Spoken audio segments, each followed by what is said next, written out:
Hey guys, what's going on? It's me, the one and only Strawberry Ice, down here in the Ice Cave, bringing you sports from a West Side point of view. All right, here's a rundown of today's show. Stick around, you might like it. How great a week did the University of Cincinnati have? From Luke Fickell staying to the great comeback win last night against Memphis. Columbus Blue Jackets were in action last night versus the Buffalo Sabres, and the Reds pitchers and catchers report. Spring training is here. Regular season is right around the corner. Now, I almost had a heart attack last night. I was down there in the Ice Cave watching the game, screaming my head off about foul calls, no foul calls, this, that, whatever. It was so loud. My son was playing video games last night with his cousin, and his cousin's at his house, over the internet so they can talk. And my nephew, that's my son's cousin, said he could hear me. That's how loud I was. Well, it was a very intense game. This was huge. UC won, obviously. I'm so happy about it. 92-86. Trayvon Scott. Dude has been money the last two games. 25 points. 19 rebounds. That's getting it done right there, dude. The last two games have been the best two games I've ever seen Trayvon Scott play. He had two unbelievable plays. The Euro step with the lip and then the rebound dunk. Woo-hoo-hoo-hoo-hoo. That was awesome. Now, first half didn't start out so good. We had Keith Williams, Chris Vogt, and Jaron Cumberland all in foul trouble. So, and I guess he couldn't put in Mamadou Diarra. He hasn't been playing very good the last couple games, so he went small. And he went to a zone. That screwed Memphis up. That was a great coaching move by John Brannon. Memphis didn't know what to do. He stole the second half because he's able to sit Cumberland and Vogt and Williams for a lot of it. And Jeremiah Davenport stepped up. 11 minutes, 8 points. He's a freshman. And that's what he might have to do. Since Sorolla left and Vogt gets in foul trouble, this is what I said. I was like, we need Sorolla just because Vogt gets in foul trouble. It happens. And Mamadou, why keep saying Mamadou? Mamadou, he had this great game against Wichita State, and he just hasn't shown up the last two games. I really need you to show up, Diarra, really bad. Okay, the play of the game was Micah Adams-Wood. Unbelievable block shot from behind. That totally saved the game because the guy's open for a layup and he, bam, smacks it off the backboard. Yes! That was a great play. That's what you need. That's a freshman stepping up there. A freshman making the play of the game. The game's over. If he makes that layup, this game's over. Sends it into overtime. Jaron Cumberland didn't have his best game, but he showed up in overtime. He scored 8 of his 15 points in overtime. Now, one thing. I don't know if we're ever going to fix this, because I've been talking about this the whole time I've been doing the show, from Mick to JB now. We got to make free throws. We make our free throws, this game doesn't go into overtime, and we win. But we keep missing. Chris Vogt, dude, he's consistent. He consistently misses one, and then he consistently makes one. Or he makes it, and then he misses it. I'm like, can you make both of them? Luckily, Jaron Cumberland showed up in overtime. His passes, dude, he made 2 legit NBA passes last night. 2 of them. Some people say he's not an NBA player. He's awful daggone close. Give him some more development. He'll be an NBA player because he's got the vision. He's got the NBA vision. That bounce pass he made to Keith Williams, unbelievable. Look at Magic Johnson. Just right to him. It was perfect. Right in stride. So, is he an NBA player? Is he not? I don't know. But did you see the quotes from John Brannon last night? He was very, very, very excited about the game last night. His quote, he says, "We are building a resistance to adversity. I could not be prouder of the character and toughness of this team. which he's right. I mean, I thought the game was over. I mean, there was like 6 minutes left to go in the game. We were down by, 6 or 9 points, and Memphis went down and scored, 4 or 5 times in a row. And I was like, dude, what are we doing? We're not playing defense. We can't score. I mean, we were bouncing the ball around, dribble. I mean, we had nothing. John Brown, timeout. Gets them all together, come out. They played some serious D. He did the trap in the corner, full court press, changed it. Changed the game, changed momentum. That's 2 very well coaching decisions, very good coaching decisions that JB did. First half, the zone. Second half, the trap. That changed the game right there. That got the guys back into it. Said, we got a chance to win this. I mean, that's how they tied the game up. They stole the ball from Memphis. Jaren passed to Keith. Keith dunked it. Tied the game up. It was awesome. And then, like I said, Woods made the play of the game with the block shot. Brandon was so excited last night. That's one thing. This is where I like it when we have coaches from this area. And they understand the area. You know, they know where we're from. Okay? John Brandon quoted Pete Rose last night. One of my favorite all-time players. But Pete, after the 1975 World Series in Game 6, when Carlton Fisk hit the home run, and the Red Sox won the World Series in 6 games. Oh, wait, no, that's right.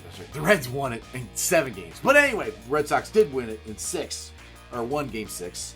They didn't win the World Series, the Reds did. Anyway, Pete told Sparky, that was the best game I've ever played in. I want to go do it again. That was awesome. And that's what Brandon said. He goes, let's run it back. He said, that was so much fun. Let's run it back. And I agree with that. The last 2 games between UConn and now here with Memphis, it's been so much fun watching the Bearcats play. Now it's more fun when they win, obviously, but UConn's game was fun. We only lost by 1 point. Now, the Bearcats only have 1 Quadrant 1 win, but they're 6-0 versus Quadrant 2 opponents. Joe Lunardi, Joey Brackets, as of right now, has the Bearcats as an 11 seed. I'll take that. I will take that all day long. I'm still saying 21-9. I think we're going to lose 1. The one I'm thinking we're going to lose is at Houston. Now, we got a trap game coming up here Sunday versus East Carolina. Because you got the high of winning. And then you go, we'll beat East Carolina, which we should. It should be a pretty easy win. But you got to show up and play. East Carolina, they came in the Shoemaker beginning of the year, and they gave us a run for our money. It wasn't as easy as I thought it would be. And that was at home at Fifth Third. Now we're going to East Carolina, so we got to make sure we don't lose focus, and we go take care of business. As always, T Property. As always, the Ice Cave is brought to you by T Properties. T Properties, quality housing for quality people. Check out their website at www.tpropertiesllc.com for all your rental property management needs and your rental needs. All right, while this is going on last night, the Columbus Blue Jackets were in action. And that's another gritty, gutty team. They're a lot like the Bearcats. I mean, they have got to be the most injured team in the NHL this year. They have put a player on the injured list 22 times this year. Seth Jones just went on it. That's my favorite player. That's a big loss right there. That's a number 1 defenseman. But unfortunately, the Jackets lost last night 4-3 to Buffalo. They scored in every period. Unfortunately, Buffalo tied it up to third and won it in overtime. But it's so much fun watching the Blue Jackets. They are, like I said, they're a lot like the Bearcats. I mean, they lost all their quote-unquote stars in the offseason, and they've had 22 players put on the injury list, and they're still in it. I mean, we're on that 6-game winning streak with what we called the Blue Monsters. And we had so many guys come up from Cleveland. They played great, and they went on a winning streak. And then the guys came back, got healthy, and they continued not a winning streak, but the momentum of winning. And now, Cam Atkinson, he's on the disabled list. Seth Jones on the disabled list. So eventually, the injuries have got to stop. I mean, they can't keep They can't keep this up, can they? I mean, I hope they can. Not the injuries, the winning. But either way, it's just been fun. It's just, I love gritty, gutty teams. That's an Ohio team. That's a Cincinnati team. I know it's in Columbus, but that's, those are fun to watch. Speaking of Cincinnati's team, Cincinnati Reds. Pitchers and catchers report today. So excited. Spring training has officially started. Reds' first spring training game is until February 22nd versus the Cleveland Indians. I'm so excited. I really think, I've said this before on other shows, I love the guys the Reds have picked up. Again, I quoted this, I think earlier in the week. I was listening to the Jim Day podcast and stuff that it was interviewing Joey Votto. And Joey Votto was just saying how much back in 2010 and 2012 when they had these professional players with them and how much fun it was. He didn't say it, but it just took the pressure off of him. I think he's going to have a great year. Joey Votto needs to not worry about launch angles or any of this stuff. Just go hit. Go get on base. Be the number 2 hitter. Get on base. We got guys behind you that are going to knock you in. I just have a feeling this is going to be, as long as everybody stays healthy, it's going to be really good. Because we got even better pitching staff this year than we had last year. Last year we picked up 2 of them in Gray and Castillo. Now we already had him. But we got Trevor Bauer and we got Wade Miley. That's 4 of them, dude. We're loaded. We got the best pitching in the NL Central. So right now, there's so much good stuff going on with Cincinnati. And for the last couple of years, we've had go through a dark cloud of like the Bengals have stunk for the last 4 years. The Reds have stunk for 6 years. You see Bearcats basketball, we can't ever get out of the second round. Football, before Luke got here, we had a Tommy Tuberville era years. Now the Bengals had the number 1 pick. They're going to draft Joe Burrow.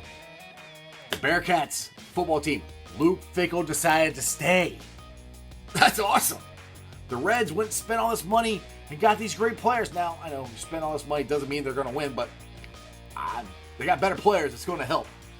And then watching the Bearcat basketball team, it's different. They can score. They can come back. I don't think, knock on wood, we're going to lose a 15-point lead in the tournament like we did 2 years ago against Nevada. So, I don't know. But it's just a feeling I have that things are finally starting to turn around here in Cincinnati, and we are going to have winning teams. Now, if we're going to win any championships, I have no idea. But it's going to be a lot of fun watching them try and do it. All right, that brings me to my favorite part of the week. And for my loyal listeners, all my berries out there, it's the Zeke of the week. Now, I have banged on the Houston cheating Astros, because it's well-deserved, and all their cheating. Now, yesterday, Jim Crane got everybody together, and they had a press conference. From what I've heard, the players that were in the locker room did a better job than he did, because within 55 seconds, he contradicted himself. He was asked, do you think the cheating had a diverse effect on the game? No, I don't. Well, the Yankees think it did. Well, of course, yeah, I think it did. What?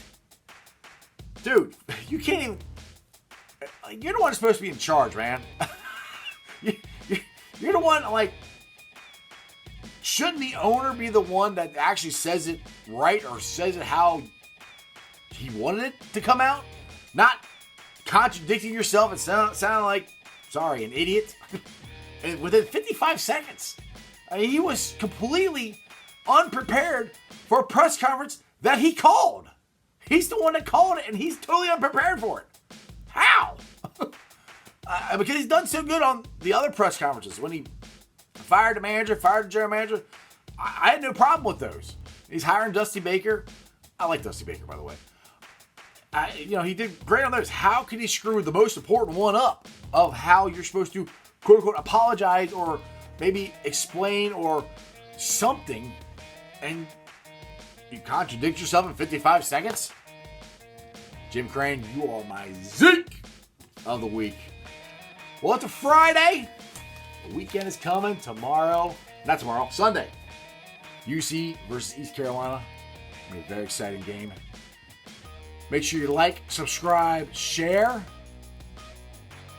Tweet me out at Jeff A. Trennepohl, Trennepohl, for what's the best thing you saw in sports this weekend. Let me know. That's my topic for the day on Monday. Other than that, that's just sports, baby. See you guys.